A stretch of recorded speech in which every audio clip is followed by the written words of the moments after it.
Assalamualaikum warahmatullahi wabarakatuh.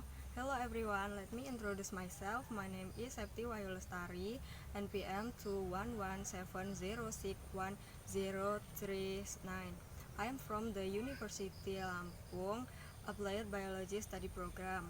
In this video, I will report about some plants around my house that are affected by virus. First of all, I will explain in advance what a plant is. In the five kingdom system, the kingdom Plantae is defined as the multicellular eukaryotic organism that has chlorophyll and can the photosynthesis. From this definition clearly refers to the plants. More about virus. Virus as defined as infectious agents that do not have cells but contain nucleic acid in the form of RNA or DNA and can only reproduce if they enter the host cell.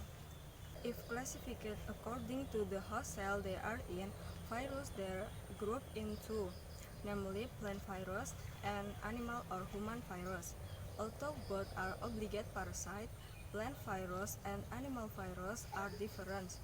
The difference between plant virus and viruses that attack animal or human lies in the means of penetration. In addition, viruses that attack plants can damage plants. On this occasion, I will report some plants around my house that are suspect in the infect with the virus. The most obvious symptom of the virus infect plant usually on the leaf. However, plants virus are systematic, so if their leaves have symptoms of virus infection, then the stem, fruit, roots, or other plant organs have also been infected even though they do not show symptoms like those in the leaves. Virus infection affect cell metabolism and causes changes in the biochemistry and cell physiology. The decrease in the growth rate of the plant and the shorter the age of the plant as well is a symptom experienced by plant infected with the virus. Here I take example of galagal and chili plants. On the galagal plants or Alpinia galanga, there are spots on the leaves. It can be seen clearly that some of the leaves of the galangal plants have yellow-brown circular spots. This galangal plant is not very tall and about 40 to 50 centimeters. It can be seen clearly in this leaf and the other leaves.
We can tell the difference by looking older galangal plants. This one, very different from the previous galangal plants.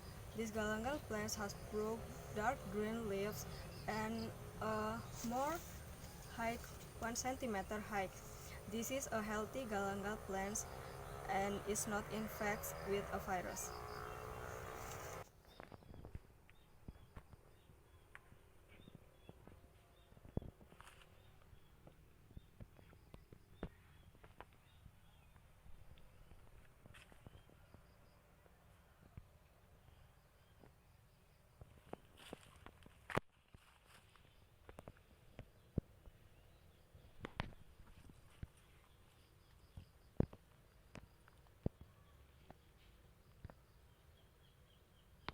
To the chili plants. This chili plant has a strange leaf shape. Chili leaf on these plants look small, curly, and yellow. In addition, the fruit of the plants is also not much. On the stems there are brown spots that fill almost half of the stems of the plant. This plant almost collapsed because it's strong and unable to support its own growth.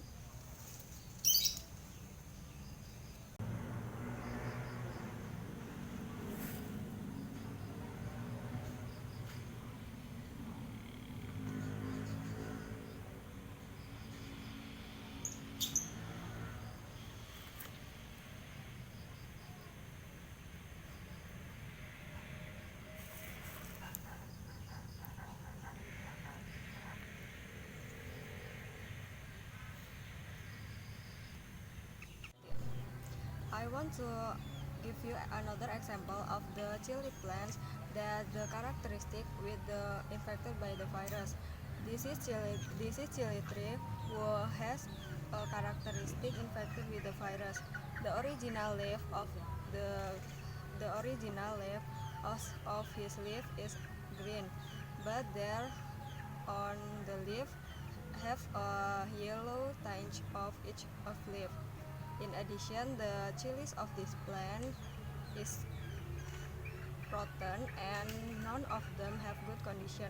This is characteristic of the plant that infected by the virus.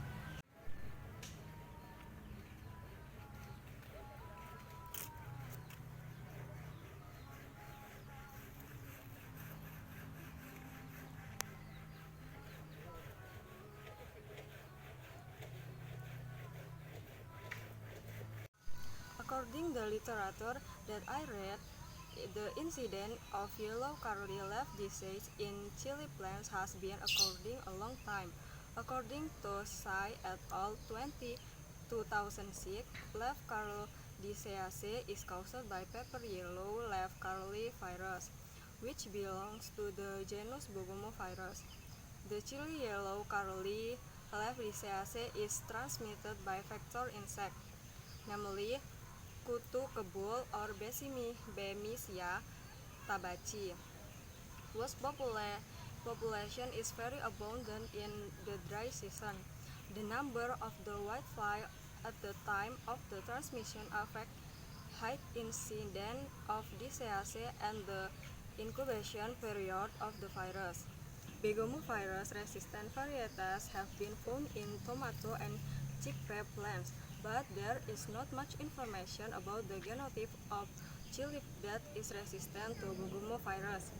There are two types of resistant mechanisms passed by plants against disease causing agent, namely structural resistance and biomedical resistance, occurs in the cell and tissue of plants that produce substances that are toxic or pathogens or create conditions inhibit the growth of pathogen in this plant.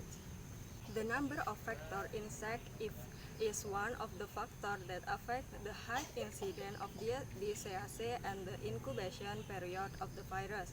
The high number of vector insect causes the incidence of the disease to be higher and the incubation period of the virus to be shorter and vice versa.